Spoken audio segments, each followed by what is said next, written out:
Carmen Lúcia tentou lacrar no Supremo, mas Alexandre Garcia não deixou barato. As revelações são surpreendentes e ameaçam mudar tudo.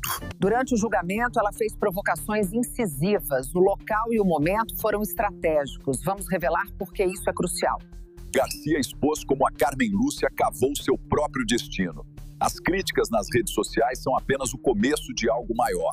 As reações no Senado são intensas. Possíveis pedidos de impeachment estão na mesa. O impacto político pode ser muito forte.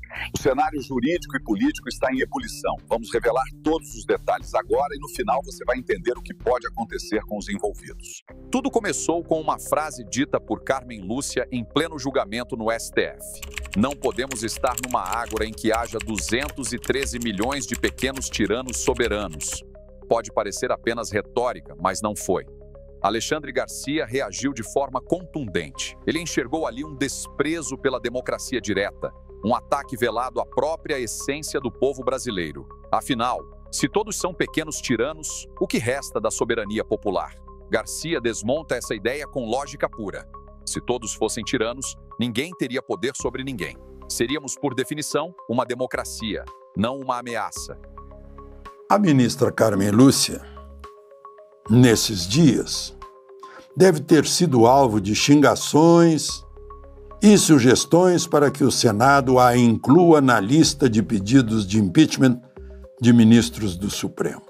Carmen Lúcia também reconheceu algo importante, que a censura é proibida pela Constituição, pela ética, pela moral e até pela espiritualidade. Ela mesma disse isso. Mas logo em seguida, votou pela censura de conteúdos classificados como antidemocráticos ou ofensivos.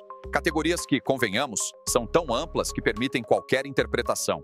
Censura é proibida constitucionalmente, é proibida eticamente, é proibida moralmente, é proibida, eu diria até espiritualmente. Mas não pode também permitir que nós estejamos numa ágora em que haja 213 milhões de pequenos tiranos soberanos. Soberano é o Brasil, soberano é o direito brasileiro. Como explicar esse paradoxo? Garcia foi direto ao ponto. A ministra tentou justificar o injustificável. Usou eufemismos para camuflar uma decisão que, na prática, impõe limites perigosos à liberdade de expressão. E é nesse momento que o jornalista levanta um alerta. Estamos diante de um novo tipo de censura, aquela travestida de proteção. Não é a primeira vez que Carmen Lúcia vota nesse sentido.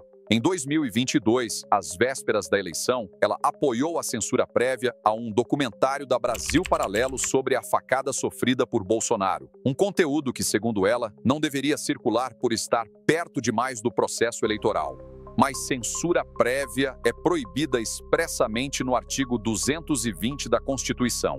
Ainda assim, a decisão passou. Garcia resgatou esse caso para mostrar um padrão.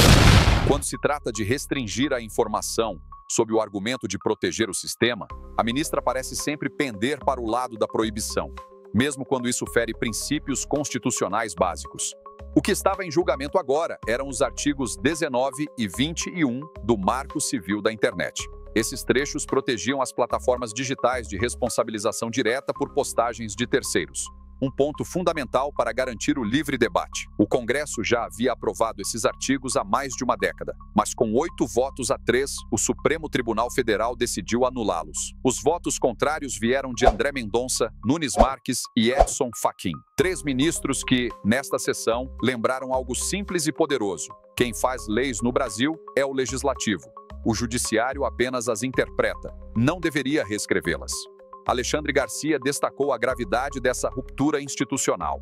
O STF, ao invalidar a decisão de um Congresso eleito pelo voto popular, assume para si um poder que ultrapassa os limites constitucionais. Outro ponto levantado por Garcia diz respeito aos rótulos vagos que hoje servem como base para a censura: antidemocrático, discurso de ódio, misógino, homofóbico, etarista, termos amplos, fluidos, que podem ser usados para silenciar qualquer crítica e que têm sido empregados, segundo o jornalista, com cada vez mais frequência, sempre contra quem pensa diferente.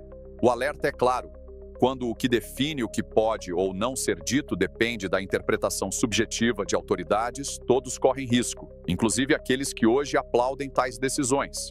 E a crítica mais contundente veio no trecho final do comentário de Garcia.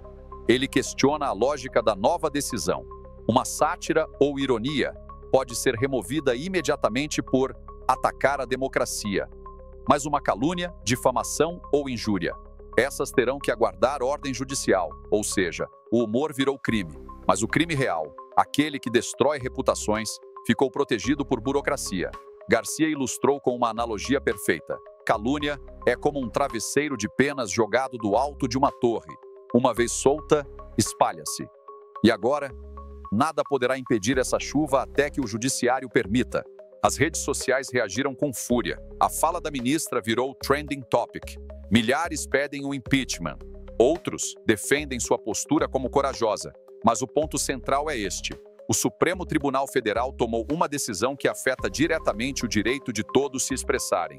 E quando isso acontece, o debate deixa de ser técnico e passa a ser existencial. Estamos diante de um novo capítulo na luta entre liberdade e controle. E o desfecho dessa história ainda está em aberto. Alexandre Garcia escancarou o que muitos não ousam dizer. O Supremo decidiu contra a vontade do Congresso. Carmen Lúcia falou demais e agora enfrenta as consequências. O que você pensa sobre isso? A ministra foi corajosa ao dizer o que pensa ou passou dos limites ao tentar silenciar o povo? Deixe sua opinião nos comentários. Queremos ouvir você. Curta este vídeo, inscreva-se no canal e ative as notificações. A próxima decisão do STF pode estar a um clique de mudar sua vida e você precisa estar por dentro.